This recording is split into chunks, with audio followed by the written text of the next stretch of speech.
Welcome to Crowds for Feature Film. In this course, I'm going to show you how to build crowds in Houdini. I'm not going to rely on shelf tools, but instead give you the knowledge of how to build your stuff from scratch. I will cover different ways on how to get your own characters into the crowd system, and how to use different costume variations together with props, how to set up transitions, how to set up materials, and many other things. And while I'm doing all this, I'm going to talk about different pitfalls and how I think when I'm setting up these things in real projects, giving you knowledge from my many years in both commercials and feature film. And another really important thing is that this is not your average way too slow tutorial. I'm not wasting your precious time talking about nothing. I basically created the course that I wish that I had when starting with crowds in Houdini. So let's get to it.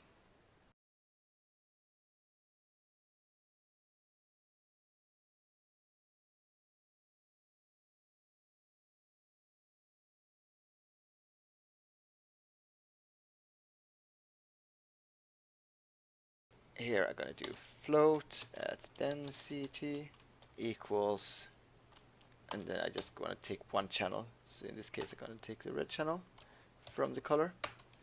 So if we go down to this now, we can see that they use the painted density to scatter the agents.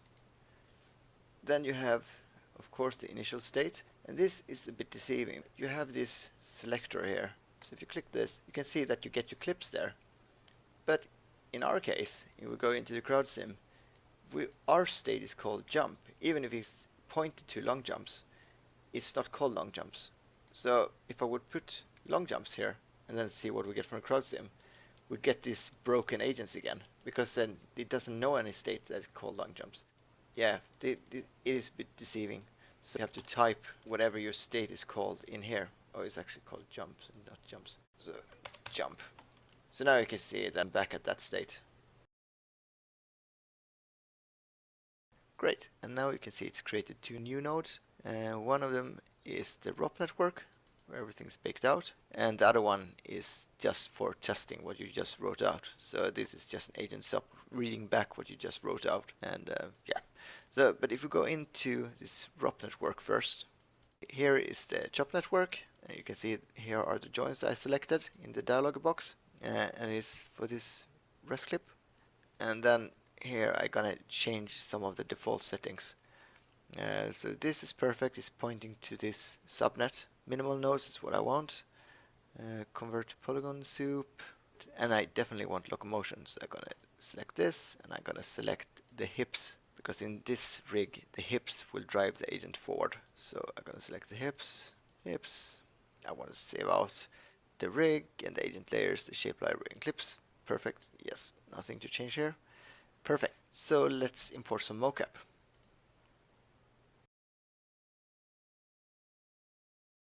Okay, let's import some mocap. So I'm going to go to import FBX again, and I'm going to select this first walk idle and merge.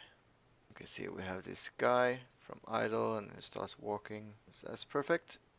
And then let's import an alternative. So I'm gonna import FBX again. Gonna go down and I'm gonna select the other walk and merge again. You can see that we have another walk, but this time it's holding the prop with both his hands. Perfect.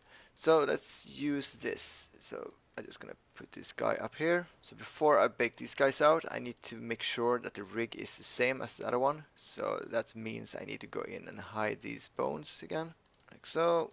And in this one too, hide and hide and hide.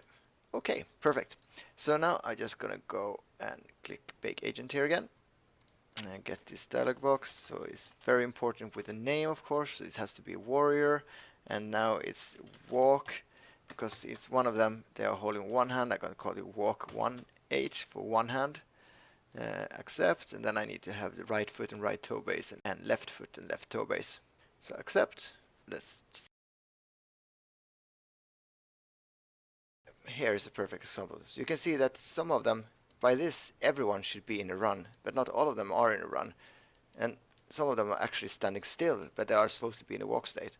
What has happened is that they have been triggered to the walk to run intermediate clip, but because the speed is so high, if we go into the warrior setup, it gets triggered to this walk run idle, but then it just have one window to come out from walk, run, idle to run, and it's just do that on 2 frames.